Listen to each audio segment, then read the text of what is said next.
7 years ago, we set up Big Change with a group of friends. Could you give us a synopsis of how we set that up and why we set it up? Yeah, for sure.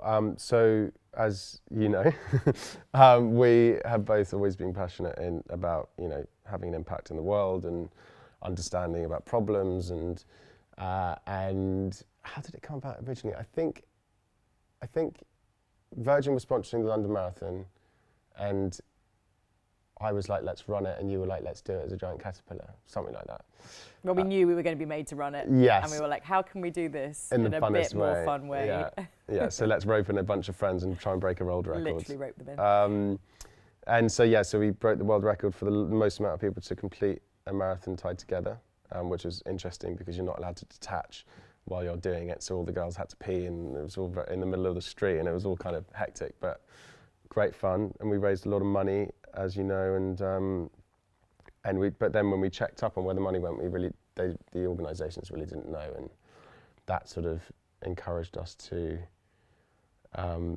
create the foundation. And I think if I think what Big Change has done in the last 6 years is actually incredibly inspiring, and I'm just so proud of everyone who's been involved. Have you got one particular thing you're most proud about? I think for those watching that don't know, obviously Big Change is a social impact accelerator that helps young people thrive in life, not just exams. And we really back the biggest ideas and people that can create systemic change for young people. So really changing the system for good. And that's quite heady and wordy, but actually underpinned in that is a deep desire to challenge the status quo and constantly be inquisitive. And along the whole process, we've always had the humility to go, we don't know the answers. Even now, when we do know loads of the answers, we're still like, we don't know the answers, because it's a constantly evolving process. And the more you know, the more you realize you don't know. And I think Big Change's ability to always put our hands up and be like, right, we're in a learning phase.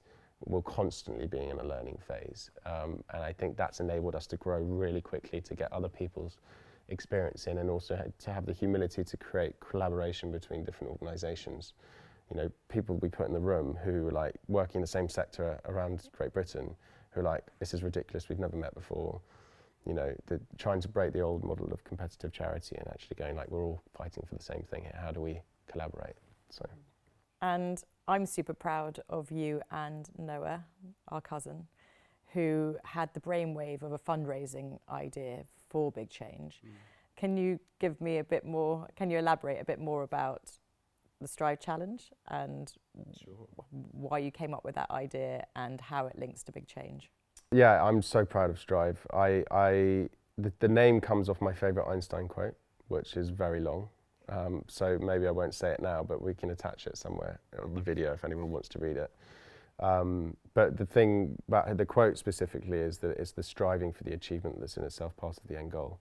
And as someone who's wanted to make a difference in the world, it was very liberating to me. It's about the effort. It's not just about the end result. And from my experience in the Arctic of being a young guy with lots of passion but not really knowing my direction of what I wanted to do, that experience just transformed my self-awareness and ability and belief, and I know what it's like to be in a challenge for a purpose and how unifying it can be. So I really wanted to come up with a challenge that gave other people the chance to have that experiential learning, to raise funds for an organisation, Big Change, to invest in young people who are climbing their own metaphorical mountains. So it was just this very, climate change, science, but it's a very positive feedback loop. People are having an amazing experience to raise funds for young people who are climbing their own metaphorical mountains. And it's just this, everyone involved wins. People taking part are striving themselves. They're all striving themselves, like really, really striving themselves. Like we really went hard at it, and pretty challenging. Each of the Big Challenge, we've travelled over 2,000 kilometres in a month. Yeah, I've done one of them, and I know how tough it is. Yeah, it is brutal. I mean, this last one that we just had, we travelled over 4 times the height of Everest from sea level in 4 weeks. So. But it's amazing, when people just break down the barriers, and you're striving for a common goal, for a great organisation, and people are just cycling along, and they're like just burst into tears, and I'm like, they're like, well, I don't know why I'm crying. I'm like, probably because you've got no guards up. You're that emotionally drained, and it really connects people, and unifying people over a shared struggle is the main thing. And I think in the charitable sector, that's what Big Change is doing. And I think for young people out there who are struggling, I think that's really powerful. It was a real shame for me this year not to be able to join you guys on the Strive Challenge, but for a very good reason. Baby number 3 about to arrive. But I missed out. I found when I did it with you and Dad the year before, there were so many bonding experiences, bonding not just within the family, but also with the whole group. Was there any particular moments that really shine through for you, either with Dad or Noah or the group? Yeah, firstly, gutted not to have you involved on the roads, but you were there as a strong support along the whole way. I mean, to be honest, it's just the quality time spent. You know, we're all knackered, we're all doing some pretty hardcore things. But I think, you know, definitely Dad was fitter than he's ever been this challenge, and just so strong. But also, you know, I think because of my expedition experience, there was some really charming moments of helping him in his tent and what he needs to pack, and making sure that he's, you know, got the right kit. That never changes, does it? I remember that from 2 years ago, all of us trying to work out for him what he has to take with him. I think partly dyslexia, partly, you know, whatever. But he's, you know, it was really nice. And obviously the rockfall at the end stands out quite dramatically because, you know, I've had some pretty close life-death experiences, but that was, yeah, pretty big. Can you explain a little bit more about what happened? Yeah. So we finished the challenge by climbing Mont Blanc, which is the highest peak in Western Europe. The mountain kills 100 people a year, people who try and climb it. And this one section that's 100 meters long, as you kind of climb up the mountain to get onto the spiny ridge that you climb up for the first hut, there's like a 100-meter section, and that kills 20 people a year. And because of climate change and the heating temperatures, you actually want the mountain to be slightly frostier because it sticks the rocks together. And so we went up, and I was attached to Dad and our guide, and there was Susie Marr and James Benamore behind us with their guide. And it's the one part of the mountain that it's just chance, really. There's nothing you can say about it. And so we walked across, and there's this just super steep, just gully. You imagine like a ski gully of rocks, just millions of rocks. And it's just so steep. So we walk across, and then James and Susie walk across, and literally just as they get to us, which is on the edge of the spiny ridge, we hear these rocks fall, and a big tower of rocks, you know, 20, 30 feet high, with the size of cars, size of coffee mugs. Noah saw it happen and literally thought we were dead. You know, it wasn't until 5 minutes later when we popped our heads up that he burst, and, you know, he realised and was kind of like overwhelmed. Anyway, we kind of were on this cliff and hiding, and everyone was tucking in. I didn't know what was going to happen, you know, but luckily Did you know you were were safe there? I knew. I don't know if the other guys knew, but I've just got a bit of mountain experience, so I knew that the angles were in our advantage because we were kind of on the ridge, so most likely they were going to go into the middle of the gully. But they were big rocks. I mean, even a rock that size will kill you at 70 miles an hour. And I even had one little one ding off my helmet, and at that point I was like, I just tucked in. I was like, it's just laws of chance, you know. And then we're only at the bottom of the mountain, so we've got to climb all the way up to the top still and just keep your cool. And it was intense, but we survived. Sadly, someone got hit 10 minutes later in pretty much the same spot, but we found out they were okay. They were hospitalised, but they were okay.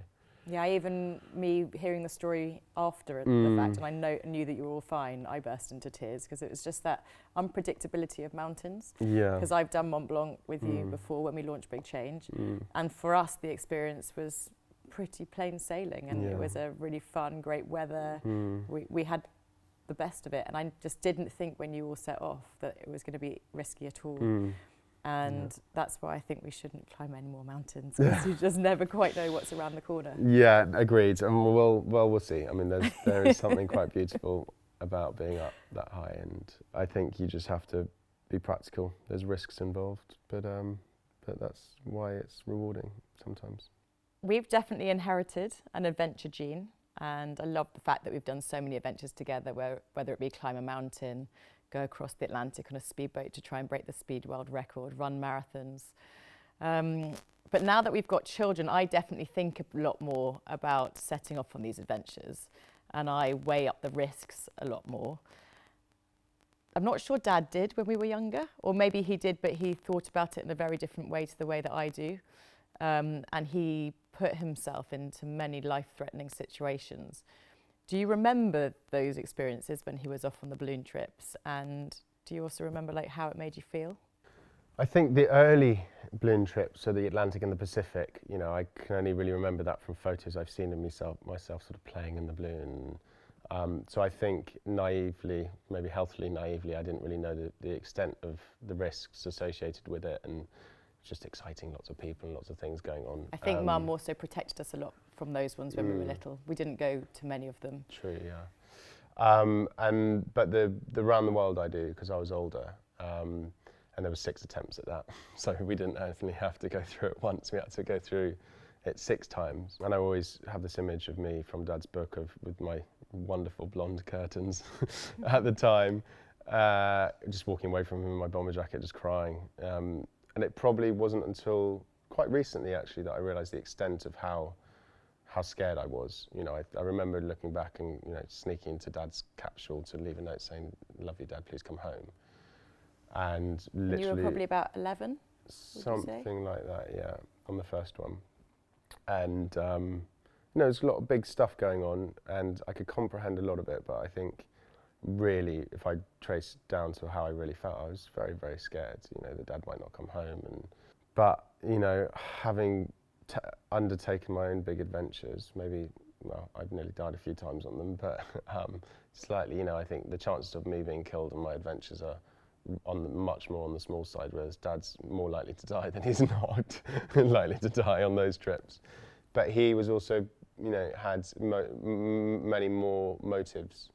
You know, he was building his business. He was very passionate about that too, and I think therefore the risk for him was different. It wasn't just for the experience. It was also wrapped up in so many other things. So I can see why there was that drive. And you know, Dad's the sort of person that would prefer to do something and live and die doing it than to sit at home and think about, what if I tried that? Oh, I won't, you know. And that's a wonderful way to be in life. And but yeah, it was scary, very, very scary. Yeah, I remember my memories of it as sort of following him around like a puppy dog when I think I was about 15 probably, the ones I really remember. And but interestingly, not showing much emotion, but just not leaving his side for 3 days before he then set off. I think it's hard to process the extent of that at that age, for sure. And Mum did a good job of protecting us from the sort of magnitude of the events. But I think it's not till I've been an adult, actually, recently, till I've kind of actually been able to process some of that emotion. Strive 2018 raised over £1.5 million for Big Change and their projects. And I'm really excited that we're now very much focusing on reimagining education. What does reimagining education mean to you? I personally think reimagining the education system is one of the most important things that we need to do as a species right now. I think early intervention in children's lives is so important. I think creating a system where we unlock the potential and creativity of young people right now is so important, instead of wasting the 18 years of them learning to try and maybe do something in the future. Like, this is a well of creative out of the box thinking. And the education system is not fit for purpose. It was set up for, even the guy who invented standardized testing said this is not fit for purpose back in the day, and it serviced us up until this point. And you can't discredit it too much, because the people who are fighting for reimagining the education system were a part of the old system, and some pretty bright, amazing people. But I think that the world is going through so many changes. A set structure, a cookie cutter approach to children and to education is not going to work, because a cookie cutter approach is not going to service the 21st century in terms of the change of jobs, the change to the environment, all these big things that are going on. You know, I think 50% of jobs that young people are training for today won't exist by the time they're in working life, which is madness. Over 50% of the world's population are under the age of 27. You just think what the lack of representation of those young people. It's not until they reach X that they can, you know, I think that we've got to change that mentality. And I'm just really excited about the potential, but we need the will. I don't think anything big in life, personally or socially, ever changes without the will. And I think at all costs we need to really re-establish the way that we support young people to thrive in life, not just exams, to be out the box, creative thinking. You can get information at the touch of a button now. You know, regurgitating information, the best bulimics winning, is not a good way to have a system. It's just not healthy. And it's proven that they don't retain the information, so what's the point? You know, so the number one thing we need to change, that nothing will change until we do, is standardized testing. School leadership boards incentivizes all the wrong behavior. You know, all these big companies like Google, they don't employ by academic results anymore. They employ by the character of the person and whether they are open and willing to be trained. And you know, the studies that they did were basically proved that academic results didn't have any impact on their bottom line or their, you know, their social impact or whatever it is that they were focusing on. Yeah, and hopefully if more and more businesses go that way, there'll be a top-down approach where people stop hiring for grades, which means what's the point in having the grades in the first place? Yeah. So hopefully we can do it from both directions. Agreed. And but I mean, it's not that we just abolish all grades as well. We've got to be careful because measurement is important. But you know, there's models that I think are just amazing. Like I think it's Holland, where they grade the students on how much they're progressing, and the students don't, and their marks, but the students don't see them. So they don't have a system which is hierarchical, you know. And how can we ever expect to have a world of equality when our education system is unequal? It's like no one has a right to talk about equality until they sort out their education system, because you have a system where the brightest kids get the best teachers that excel further, and the kids that need the most help get the teachers who aren't as experienced, who then just lag behind, and it creates this disparity in opportunity. And unless we solve that, we're never going to solve inequality in society. And I think also the studies of a growth mindset and the mindset of a child having as much impact on your life outcomes as your socioeconomic background in a time when there is so much social mobility problems, actually giving young people this ability, it could transform equality in the future too.